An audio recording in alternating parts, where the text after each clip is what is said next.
Ще продължа да раждам светлина.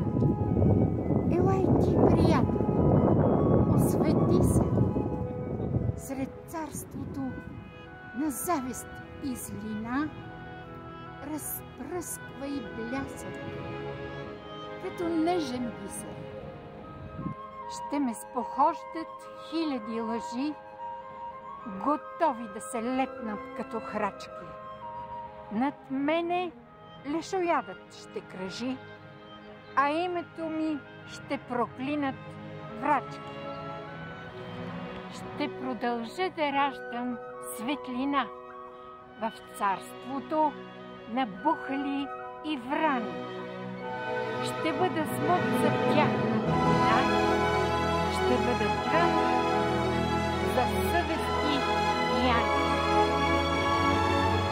С слово ще блестя на тъмен враг и в Бога запечатан ще остане, че гони светлината всеки мрак, а мракът черен никак не аз хвана.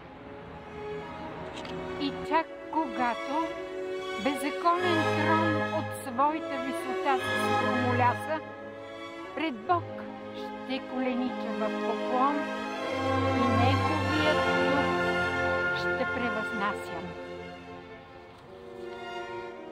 Ще продължа да раждам светлина.